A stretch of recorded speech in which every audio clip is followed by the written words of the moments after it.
नाज़रीन अस्सलाम वालेकुम। सियासत टीवी के खुसूसी प्रोग्राम खबर ख्याल में आपका खैर मकदम है। मैं मोहम्मद रियाज अहमद और मेरे साथी सैयद सज्जादुल हुसैन हमेशा की तरह आपके सामने अहम खबरें लिए हाजिर हुए हैं। नाज़रीन, जैसा कि आप जानते हैं कि हम जो खबरें आपके सामने पेश करते हैं वो कल के अखबारात की सुर्खियाँ बनती हैं। न सिर्फ सुर्खियाँ बनती हैं बल्कि उन खबरों को इलेक्ट्रॉनिक मीडिया गैर मामूली अंदाज में नशर करता है। इसी तरह सोशल मीडिया पर ये खबरें वायरल होती हैं। बहरहाल नाज़रीन, जहाँ तक खबरों का सवाल है, आप अच्छी तरह जानते हैं कि पिछले 10 वर्षों के दौरान तहजीब के नाम पर हिंदुस्तान में तहजीब को बिगाड़ा जा रहा है, तहजीब को तबाह व बर्बाद किया जा रहा है। और ख़ास तौर पर आप देखेंगे कि गंगा जमनी जो तहजीब है हिंदुस्तान की, जो सारी दुनिया में शोहरत रखती है, और ख़ास तौर पर आप देखेंगे कि कसरत में वहदत का जो नज़रिया हिंदुस्तान ने सारी दुनिया को दिया है, ये मिसाली नज़रिया है। लेकिन अफसोस की बात यह है कि पिछले 10-11 वर्षों से इस नज़रिए को भी बहुत ही नुकसान पहुंचाया जा रहा है। मिसाल के तौर पर आप देखेंगे कि ऐसा लगता है कि हिंदुस्तान में शहरों के नाम तब्दील करने, शहरों के और आप रेलवे स्टेशन के, यहाँ तक कि आप अंदाज़ा कीजिए कि प्लेग्राउंड्स के नाम तब्दील करने की एक बीमारी, एक वबा फैली हुई है। मिसाल के तौर पर आप देखेंगे फिरोज शाह कोटला ग्राउंड का नाम इसलिए बदल दिया गया क्योंकि फिरोज शाह के नाम पर वो ग्राउंड हुआ करता था। लेकिन आपने देखा कि किस तरह राष्ट्रपति भवन के कई ऐसे, यानी मुगल गार्डन का नाम तब्दील कर दिया गया। हद तो यह है कि आपने देखा कि किस तरह नरेंद्र मोदी हुकूमत ने सरकारी महकमों के नाम भी तब्दील कर दिए। लेकिन एक बात ज़रूर है कि इस बीमारी के पीछे जो फ़िरका परस्ती है, उस फ़िरका परस्ती को बेनकाब करना हमारा फ़र्ज़ बनता है। अब मिसाल के तौर पर आप देखिए कि हैदराबाद फ़रखंद बुनियाद, आप देखेंगे कि ये मोहब्बत, मुरव्वत और हमदर्दी का शहर है। यहाँ पर मेज़बानी जो की जाती है वो गैर मामूली है, मिसाली है, और यहाँ के जो पकवान हैं वो सारी दुनिया में शोहरत रखते हैं। यहाँ की शेरवानी, यहाँ का जो पानी है वो भी, उसके बारे में कहा जाता है कि अगर एक मरतबा कोई यहाँ के उस्मान सागर यानी गंडीपेट का पानी पी ले तो फिर वो हैदराबाद का होकर रह जाता है। लेकिन जो फ़िरका परस्त दरिंदे हैं वो इस शहर की यानी खूबसूरती को मिटाना चाहते हैं, शहर की शिनाख्त को मिटाना चाहते हैं और उसके तशक्कुस को तबाह व बर्बाद करने के दर पर है। मिसाल के तौर पर आप देखेंगे कि आरएसएस की एक, आप हर 2 साल में एक इजलास मुनक्किद होता है, उसका जो तहजीबी विंग है प्रजा परवा, वो यानी कल्चर विंग जो है वो इजलास मुनक्किद करता है। और इस मरतबा हैदराबाद में ये इजलास मुनक्किद हो रहा है, उसकी तैयारियां ज़ोरों शोर से जारी हैं। लेकिन अफसोस की बात यह है कि आरएसएस ने जानबूझकर हैदराबाद की बजाय, आप देखेंगे उसके पोस्टर्स हों या उसके ब्रोशर्स हों या फिर उसका जो भी मटेरियल है या मवाद है, उसमें हैदराबाद की बजाय भाग्यनगर का इस्तेमाल किया है। पता नहीं इन बेवकूफ़ों को जो शहर का नाम तब्दील करने पर जोर दे रहे हैं। और आप ये भी अच्छी तरह जानते हैं कि जब भी इंतखाबात होते हैं तो बीजेपी, चाहे वो योगी आदित्यनाथ हो या अमित शाह हो या फिर आप देखेंगे वज़ीर आज़म नरेंद्र मोदी हो, तमाम के तमाम हैदराबाद का रुख करते हैं। लेकिन उन्हें शर्म आती है हैदराबाद का नाम लेने से, बल्कि उसकी जगह वो भाग्यनगर का नाम लेते हैं। तो कहने का मतलब ये है कि भाग्यनगर जो है, अगर असल देखा जाए तो ये भाग्यनगर नहीं, यहाँ हैदराबाद में चूँकि बाग बहुत ज़्यादा हुआ करते थे और फिर आपने देखा कि किस तरह इस शहर की शिनाख्त यानी मिटाने की कोशिश की गई और उसी के हिस्से के तौर पर उस बागों के शहर को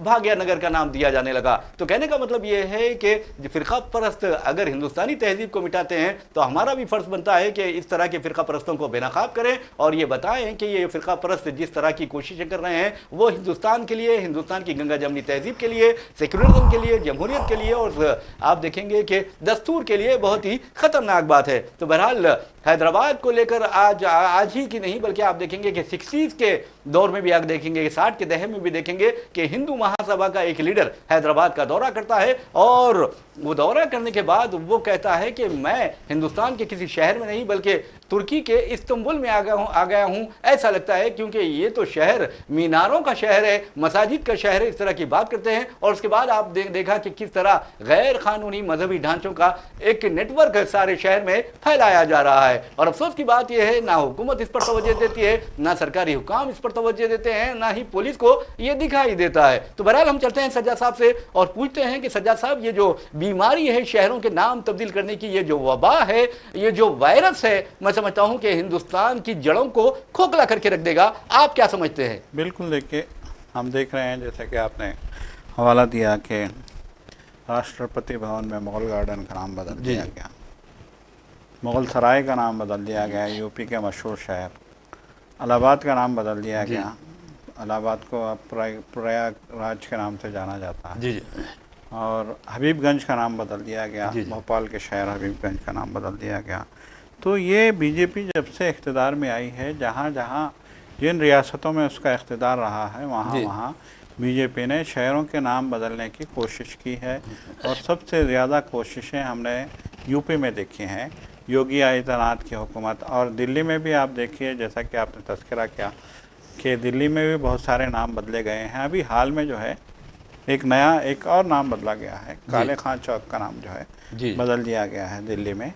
और फिर अभी हमने देखा कि औरंगज़ेब रोड थी, एक मशहूर रोड थी दिल्ली की, औरंगज़ेब रोड, उस रोड का नाम भी बदल दिया गया। औरंगज़ेब रोड के जगह जो है अब वो पता नहीं क्या उनको जो है समझ में आया कि अब्दुल कलाम जो है APJ अब्दुल कलाम रोड रखा गया है उसका नाम, वरना तो उसको भी वो किसी और नाम से जो है पुकारते। बहरहाल जो है ये बीमारी, देखिए हमेशा से कहा गया है कि आप तारीख को नहीं मिटा सकते। जी हाँ, आप जो है आपको कंधा पेशानी से हमारे इस मुल्क की अज़ीमुशान तारीख़ को कबूल करना होगा।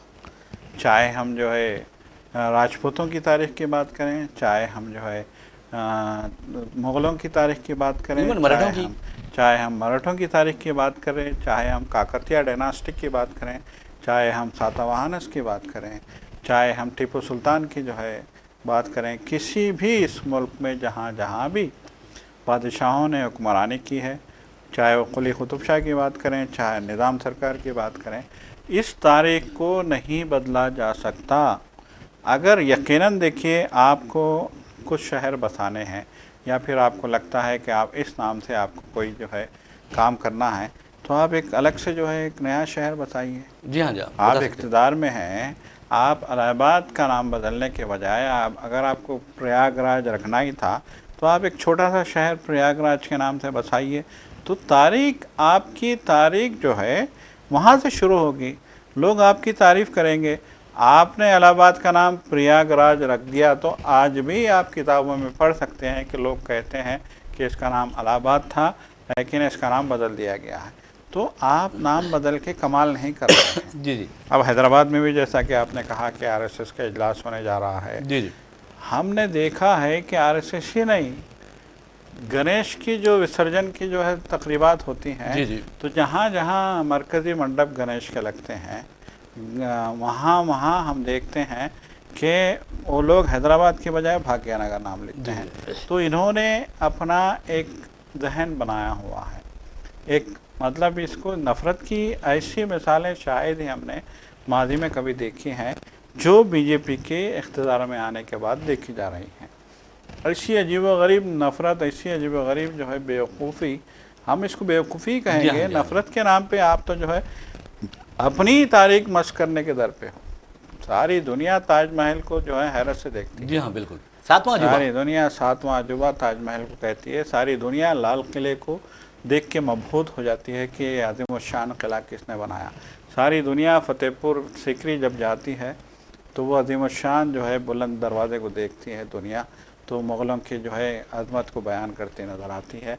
हम आगरा जाते हैं तो ताजमहल के साथ साथ आगरे का किला भी जो है दुनिया को हैरत ज़दा करता नज़र आता है। हम हैदराबाद आते हैं तो चार मीनार आते हैं। दुनिया के किसी भी कोने से कोई हैदराबाद आता है तो वो चार मीनार आता है। हैदराबाद की शनाख्त चार मीनार से है। चार मीनार की अज़मत उसकी जो है इमारत की फ़न तामीर से है कि लोग सोचते हैं कि 1400 साल पहले इतनी महारत, इतनी जो है पुख्तगी, इतनी जो है लोगों में जो है साइंस के हवाले से, फ़न तामीर के हवाले से लोगों की जो उस ज़माने में जो जहन था, जो इल्म था, उसकी मिसाल आज आप नहीं दे सकते। आज आपने देखा कि वज़ीर-ए-आज़म मोदी या फिर BJP की ईमा पे पार्लियामेंट के सामने एक इमारत बना दी गई। पार्लियामेंट के सामने वो इमारत पार्लियामेंट की जो अभी तक मौजूद है वो अंग्रेज़ों ने बनाई थी, पत्थर की इमारत। जी हाँ। उसकी अज़मत को आप देखिए, उसके सामने आपने बनाई है एक इमारत। इसकी जो है देखिए, दो इमारतों को कंपेयर करके आपने आमने सामने बना दिया। आपने अपने जहन को सामने ही रख दिया कि आप वो अज़ीमुश्शान काम नहीं कर सकते क्योंकि आपके जहन तंग है, आपकी नज़र तंग है, आपके जहनों में नफ़रत है, आपके जहनों में कुशादगी नहीं है। अगर कुशादगी होती तो फिर लाल किले जैसे अज़ीमुश्शान जो है किले बनते और आज भी आप उसी लाल किले पे परचम लहरा के फ़ख्र महसूस करते हैं। जी हाँ, बिल्कुल। आज भी हिंदुस्तान की जो आज़ादी की जश्न मनाया जाता है उसी लाल किले की फसील से वज़ीर आज़म का खिताब होता है। तो ये जहनों को खोलने वाले हैं। बिल्कुल आपने सही कहा, बिल्कुल। तो ये जो जहनों में नफ़रत आप लेके आ रहे हैं ये ज़्यादा दिन चलने वाली नहीं है। आप हैदराबाद को भाग्यनगर तो बना लेंगे, लेकिन क्या हैदराबाद भाग्यनगर की हैसियत से अपनी तारीख को आगे ले जा पाएगा? ये सबसे बड़ा सवाल है। बहरहाल नाज़रीन, आपको बता दूं कि जहाँ तक फ़िरका परस्त दरिंदों का सवाल है वो हिंदुस्तान की शिनाख्त मिटाने पर तुले हुए हैं। और आपको ये भी बताना ज़रूरी है कि खुद राहुल गांधी ने, और आप देखेंगे राहुल गांधी हो या फिर झारखंड के चीफ मिनिस्टर हैं, उनका मामला हो, तो वो कहते हैं कि बीजेपी इक़्तिदार के लिए कुछ भी कर सकती है, यहाँ तक कि मुल्क को तकसीम भी कर सकती है। आप अंदाज़ा कर सकते हैं कि ये बीजेपी वालों को हिंदुस्तान की तारीख से कोई वाकफियत नहीं है। ख़ासतौर पर तहरीक आज़ादी की जब बात आती है तो इनके नाम कोई नज़र नहीं आते। बीजेपी वालों के, आरएसएस वालों के, संघ परिवार के कोई नाम दिखाई नहीं देंगे आपको। और जब अंग्रेजों की मुखबिरी, अंग्रेजों के तलवे चाटने की बात आती है तो वहां पर कैसे कैसे नाम नजर आएंगे आप अंदाजा कर सकते हैं। यानी गद्दारों के नाम नजर आएंगे, दलालों के नाम नजर आएंगे और हिंदुस्तान के दुश्मनों के नाम नजर आएंगे। औरंगजेब की ये बात करते हैं तो आपको बता दूं कि मुगल हुक्मरानों का जहां तक ताल्लुक है, मुगल हुक्मरानों ने हिंदुस्तान को लूटा नहीं बल्कि हिंदुस्तान को सजाया संवारा है, जिसकी मिसाल आप देखेंगे कि ताजमहल हमारे सामने है। यादगार मोहब्बत, यादगार मोहब्बत ताजमहल, अगर ट्रंप भी आते हैं तो यादगार मोहब्बत ताजमहल का रुख करते हैं। क्लिंटन आते हैं या बाराक हुसैन ओबामा अगर दौरा करते हैं तो वो भी ताजमहल के सामने ठहर कर अपनी बीवी के साथ, अपनी अहलिया के साथ तस्वीर लेने को एक एजाज समझते हैं। अब अंदाजा कीजिए कि मुगलों ने हिंदुस्तान को क्या नहीं दिया। मुगलों ने हिंदुस्तान को आप देखेंगे कि मकबरे हुमायूं दिया, ताजमहल दिया, इसी तरह कई ऐसे इमारतें दी, ऐसे कई ऐसे गार्डन्स दिए जो दुनिया के लिए बाइस हैरत है। और जहां तक औरंगजेब का सवाल है तो मैं बता दूं कि इन फिरका परस्त दरिंदों को अंदाजा नहीं है, उन्होंने तारीख नहीं पढ़ी है। अखंड भारत का तो नारा ये लगाते हैं, लेकिन अखंड भारत का सही जो नजरिया था उस पर जिसने अमल किया वो थे औरंगजेब रहमतुल्लाह अलैह। और औरंगजेब रहमतुल्लाह अलैह के बारे में आपको बता दूं कि उनकी पैदाइश गुजरात में हुई, वो और गुजराती हैं वो अगर पैदाइशी तौर पर देखा जाए। लेकिन अफसोस की बात यह है कि मैं समझता हूं कि इस कदर बहादुर और दिलेर गुजराती आज तक पैदा नहीं हुआ। और यकीन मानिए, एक गांधी जी ने गुजरात में पैदा होकर अमन का पैगाम दिया तो औरंगजेब ने बहादुरी की नई नई मिसालें कायम की। और हिंदुस्तान जो मुत्तहिदा हिंदुस्तान था, अखंड भारत था, उनके दौरे हुकूमत में वो उसके जो आप देखेंगे कि रगबा था वो उसकी मिसाल ये लोग पेश नहीं कर सकते। और दूसरी अहम बात बताता हूं कि 10 जो मुगल हुक्मरान थे वो बाय बर्थ इंडियन थे और उनकी जो माएँ थी वो हिंदू थी। तो अब अंदाजा कीजिए कि किस तरह मुगल हुक्मरानों ने हिंदू और मुस्लिम इत्तेहाद को फरोग दिया, गंगा जमनी तहजीब को फरोग दिया। और उस गंगा जमनी तहजीब के नतीजे में आज हिंदुस्तान में खुशहाली दिखाई देती है। लेकिन ये लोग जो है नाम शहर के बदलने की कोशिश करते हैं, और अगर ना बदलें तो फिर भी अपने पोस्टर्स में, अपने ब्रोशर्स में, अपने मटेरियल में वो शहर का नाम अलग लिखते हैं। तो कहने का मतलब यह है कि ये लोग इंतहाई बेवकूफ़ी की हरकतें कर रहे हैं और गैर दानिशमंदाना हरकतें कर रहे हैं और हिंदुस्तान की बदनामी का बायस बन रहे हैं। तो मेरा नाज़रीन, एक और खबर की जानिब हम चलते हैं। उस खबर का ताल्लुक चीफ मिनिस्टर रेवंत रेड्डी से है। रेवंत रेड्डी ने केसीआर को चैलेंज कर दिया है कि कब तक आप अपने फार्म हाउस में बैठोगे, लोगों के से दूर रहोगे। अगर हिम्मत है तो आओ, लोगों के दरमियान में आओ, लोगों के बीच आओ और उनके मसाइल हल करो और रियासत की तरक्की में अपना हिस्सा अदा करो। तो सज्जा साहब, आप ये बताइए कि जिस अंदाज में रेवंत रेड्डी ने कहा है, खुद बीआरएस के लीडर्स भी यही कहते हैं कि केसीआर किसी अपने दौरे हुकूमत में किसी वजीर से मुलाकात नहीं करते थे, किसी लीडर से मुलाकात नहीं करते थे, बल्कि अपने फार्म हाउस तक महदूद होकर रह गए थे। देखिए, केटीआर ये कहते हैं कि हमने सैक्रिफाइस किया तेलंगाना के लिए। केटीआर ये दावा करते हैं कि केसीआर ने जो है तेलंगाना की को हकीकत का रूप देने के लिए जो मेहनत की है, जो है जद्दोजहद की है, जो सैक्रिफाइस किया है, उन्होंने भूख हड़ताल की थी वगैरह वगैरह, तो उसके नतीजे में आज तेलंगाना जो है एक हकीकत की शक्ल में जो है मौजूद है। जी जी, यकीनन ये अपनी जगह है कि तेलंगाना की आलायदगी के लिए अब से नहीं बल्कि सन 1950 से ही जो है इस रियासत में ख़ास तौर पर जो है हैदराबाद में तहरीकें चलती रही हैं। 1950 में भी तहरीक चली है, 1960 में भी तहरीक चली है, 1970 में भी जो है बहुत बड़ी तहरीक चली थी चन्ना रेड्डी की जो है क़यादत में।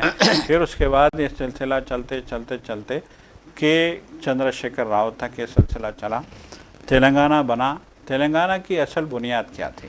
नाइंसाफ़ी। जी हाँ। तेलंगाना के अवाम के साथ नाइंसाफ़ी, इस खित्ते के साथ नाइंसाफ़ी, इस इलाके के साथ जो है तरक्की ना देना। आंध्राई हुक्मरान यहाँ पे जो है इक़्तिदार में होते थे तो पूरे के पूरी तरक्की अपने आंध्राई इलाकों को देते थे, सरकारी ख़जाने का पूरा पैसा उधर शिफ्ट होता था। तो इस और यहाँ के लोगों को महरूम रखा जाता था तरक्की से। तो बहरहाल बहुत ज़्यादा जो है जद्दोजहद के बाद तेलंगाना का क़याम अमल में आया 2014 में, आज से 10 साल पहले, 11 साल पहले। तो उस वक्त केसीआर जो है बहुत भारी अक्सरियत के साथ इक़्तिदार में आए। जी जी।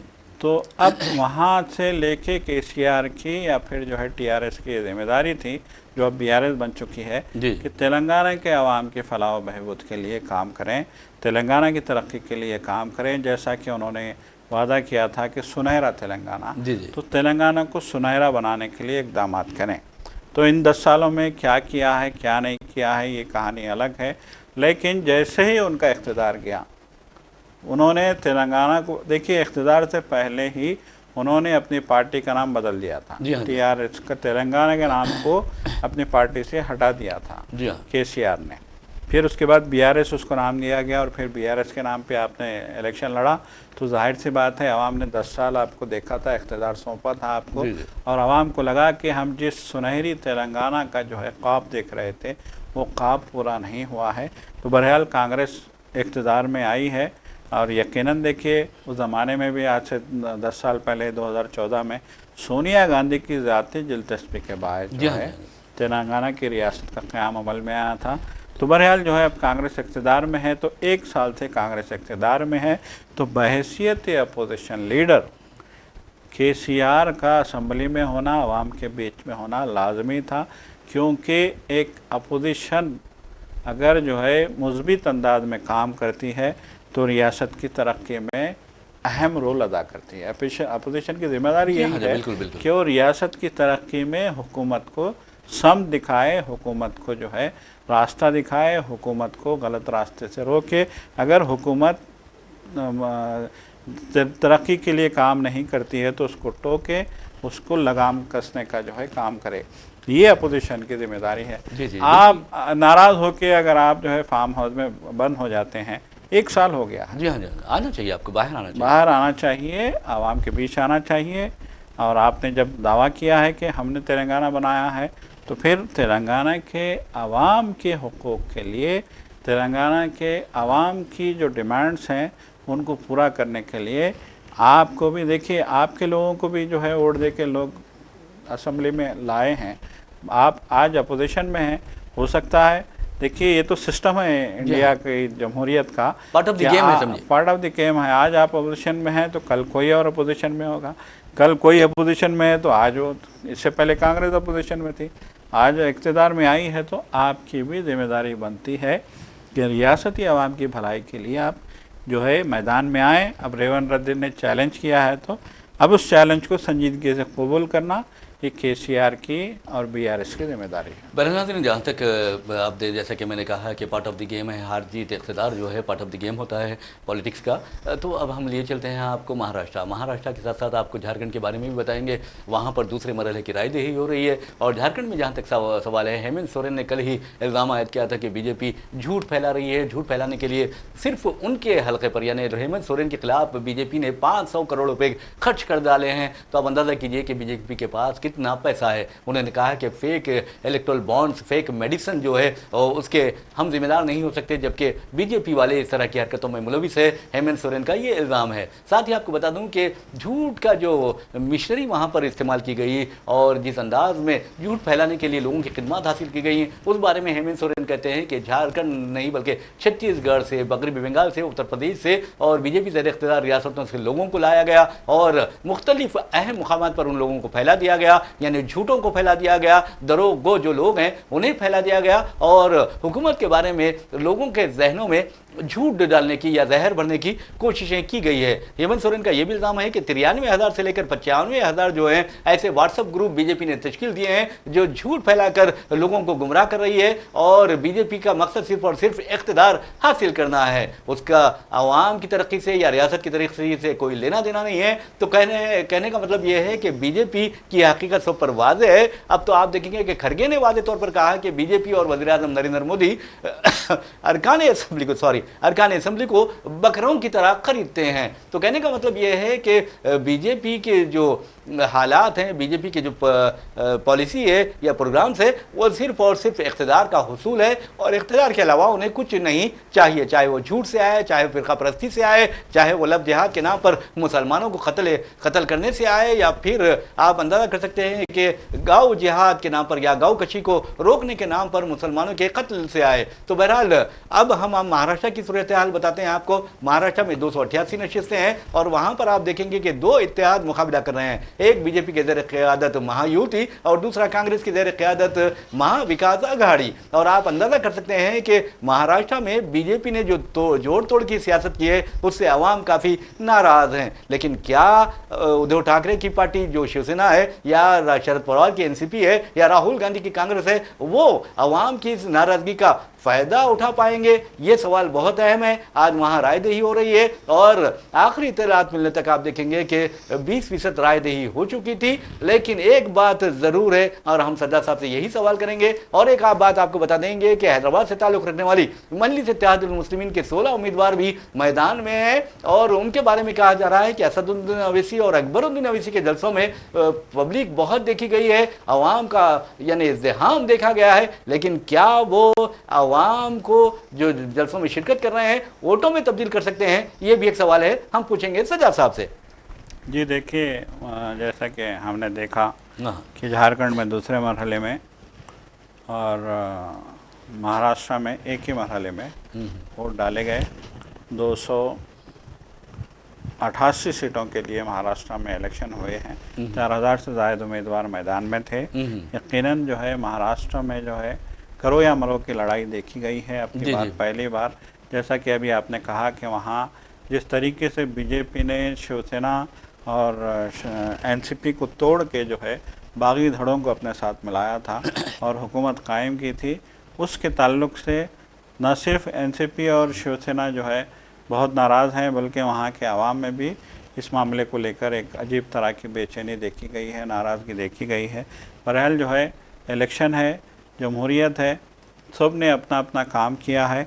बड़ा ही ज़ोर शोर से जो है इन इंतखाबात में हमने जो है इंतखाबी अमल को देखा है। वज़ीर आज़म मोदी भी थे, अमित शाह भी थे, योगी आदित्यनाथ भी थे और जो है बसवा शर्मा भी थे और भी जो है स्टार कैंपेनर्स को वहाँ लाया गया था। लेकिन अफसोस का मकाम ये है कि बीजेपी की तरफ से, जबकि वहाँ पे डबल इंजन की सरकार है, रियासत में भी सरकार है, मरकज़ में भी बीजेपी की सरकार है, लेकिन बीजेपी की तरफ से आवाम को कोई वाज़ेह पैगाम नहीं दिया गया, कोई वाज़ेह खुशखबरी नहीं सुनाई गई। उनको ये नहीं कहा गया कि हम आपको पेट्रोल 50 रुपये फ़ी लीटर देंगे, उनको ये नहीं कहा गया कि हम महंगाई पे जो है कटकन लगाएंगे, उनको ये नहीं कहा गया कि अब आप जो है सब्ज़ी 100 रुपया किलो से नहीं बल्कि 20 रुपया किलो से ख़रीदेंगे, उनको ये नहीं कहा गया कि प्याज 80 रुपये से नहीं आप 10 रुपये से ख़रीदेंगे। आवाम को जो महंगाई के मार से परेशान है उनको महंगाई से राहत का पैगाम नहीं दिया गया।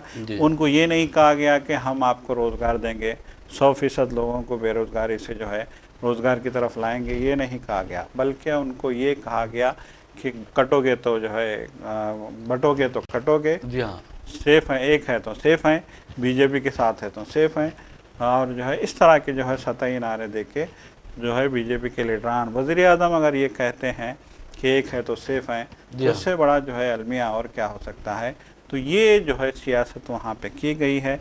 यकीनन जो है महायुति और महाविकास अघाड़ी के बीच में लड़ाई करो या मरो की थी। एमआईएम ने भी अपने उम्मीदवार वहाँ पे ठहराए थे। हैरत अंगेज़ तौर पे बीएसपी जो मायावती की पार्टी है उसने भी 237 सीटों पे अपने उम्मीदवार वहाँ पे लाए थे मैदान में और लोगों का तो ये कहना था कि बीएसपी के आने का मकसद यही था कि किसी न किसी तरीके से महाविकास अघाड़ी के वोटों में कतकन लगाई जाए, सेंध लगाई जाए। बहरहाल जो कुछ भी हो, इलेक्शन अख्ताम को पहुंचा। 23 तारीख का इंतज़ार रहेगा। उसी दिन हम देखेंगे कि अवाम ने किस को जो है इख्तिदार सौंपा है और किस को इख्तिदार से बेदखल किया है। बिल्कुल आपने सही कहा। बहरहाल नाज़रीन, आपको बता दूं कि जहाँ तक महाराष्ट्र का सवाल है, महाराष्ट्र के जो इंतखाबी नताइज होंगे उसके दोरस नताइज हिंदुस्तान की सियासत पर मुरतब होंगे। वैसे भी आप अच्छी तरह अंदाज़ा कर सकते हैं कि किस तरह के जोड़ तोड़ महाराष्ट्र में की गई, किस तरह अरकान असम्बली को ख़रीदा गया, किस तरह गद्दारी के लिए लोगों को उभारा गया, ये आप अच्छी तरह जानते हैं। लेकिन बीजेपी को समझ लेना चाहिए कि आज वो मुख्तलिफ पार्टियों को तोड़ रही है, चाहे वो एनसीपी शरद पवार की पार्टी हो, उसे 2 हिस्सों में तकसीम कर दिया गया है। उद्धव ठाकरे की यानी बाल ठाकरे की जो शिवसेना है उसे 2 हिस्सों में तकसीम कर दिया गया, सिर्फ ये इख्तिदार के लिए किया गया है। लेकिन आप देखेंगे बीजेपी का डर, बीजेपी का खौफ जाहिर होता है मुंबई बल्दिया के इंतखाबात ना करवाने से। हिंदुस्तान की सबसे दौलतमंद तरीन अगर कोई बल्दिया है तो वो मुंबई बल्दिया है, और उसके इंतखाबात बीजेपी ने मुसलसिल टालती रही, क्योंकि उसे डर था कि अगर इंतखाबात होते हैं तो उद्धव ठाकरे की शिवसेना और कांग्रेस और एनसीपी का बोलबाला हो जाएगा और बीजेपी का मुंह काला होगा। लेकिन आप देखेंगे कि इंतखाबात नहीं करवाए गए, अब असेंबली इंतखाबात हो रहे हैं और ये इंतखाबात करो या मरो की यानी डू और डाई की मानिंद है। अब देखना यह है कि इसमें कौन कामयाब होता है। और आपको ये भी बता दूं कि 23 नवंबर को इंतखाबी नताइज जारी किए जाएंगे झारखंड के, और साथ ही आप अंदाजा कर सकते हैं कि खुद महाराष्ट्र के, इसके अलावा 9 जो असेंबली हल्के हैं उत्तर प्रदेश के, उसकी भी ज़िमनी इंतखाबात के नताइज जारी कर दिए जाएंगे। वायनाड जहां पर आप देखेंगे कि प्रियंका गांधी ने मुकाबला किया, उसके भी नताइज का ऐलान किया जाएगा। और आप अंदाजा कीजिए कि वज़ीर आज़म को अगर जो परेशानी होगी एक भाई से यानी राहुल गांधी से, जिस अंदाज में परेशानी का उन्हें सामना करना पड़ा है, अगर बहन भी वहां पर दाखिल हो जाएगी और उनका दाखिल होना लोकसभा में यकीनी हो गया है, तो बहरहाल वहां ये दोनों भाई बहन वज़ीर आज़म नरेंद्र मोदी की नाक में दम कर देंगे। वैसे भी वज़ीर आज़म नरेंद्र मोदी के बारे में कहा जा रहा है कि अब वो दम खम नहीं रहा जो पहले हुआ करता था, क्योंकि बीजेपी को आम इंतखाबात 2024 में जो अक्सरियत हासिल नहीं हुई है उसने उनकी कमर तोड़ कर रख दी है। लेकिन ये भी कहा जा रहा है कि आरएसएस महाराष्ट्र में उसी तरह का किरदार अदा कर रही है जिस तरह का हरियाणा में किरदार अदा किया था। लेकिन आपको बता दूं कि हरियाणा में आरएसएस के किरदार की वजह से बीजेपी को कामयाबी नहीं मिली, बल्कि कहानी कुछ और है। तो बहरहाल कांग्रेसी कायदीन हो या दूसरे अपोजिशन कायदीन हो, वो ये इल्ज़ाम आयद कर रहे हैं कि हरियाणा में उसका मुकाबला बीजेपी के साथ साथ इलेक्शन कमीशन से भी हुआ है। ये बिल्कुल देखिए, अब हरियाणा का जो भी रहा है, लोगों का ये कहना है कि देखिए अब शिकायतें तो ये भी आई हैं, खुद राहुल गांधी ने इल्ज़ाम लगाया है कि वोटों का बेदरीग इस्तेमाल महाराष्ट्र में हुआ है। झारखंड में जैसा कि झारखंड के चीफ मिनिस्टर खुद ये कह रहे हैं कि वोटों का बेदरीग इस्तेमाल किया है बीजेपी ने। यहाँ तक इल्ज़ाम लगाया गया है कि अडानी गुजरात से 35,000 करोड़ रुपये जो है सिर्फ इस इलेक्शन में इस्तेमाल के लिए उन्होंने वहाँ से महाराष्ट्र मुंतकिल किए थे। ये तक इल्ज़ाम लगे हैं। बहरहाल जो है लड़ाई करो या मरो की है। अब देखने वाली बात यह है कि इस लड़ाई में कौन जीतता है। हफ्ते की शाम तक जो है नतीजे सामने आ जाएंगे। बिल्कुल आपने सही कहा। बहरहाल इसी सही बात के साथ हम अपना प्रोग्राम खबर ख्याल अख्ताम को पहुंचाते हैं। अपने मेज़बान मोहम्मद रियाज अहमद और मेरे साथी सैयद सज्जादुल हसन को इजाज़त दीजिए। इंशाल्लाह फिर मुलाकात होगी, फिर बात होगी। तब तक के लिए अल्लाह हाफ़िज़। खुदा हाफ़िज़।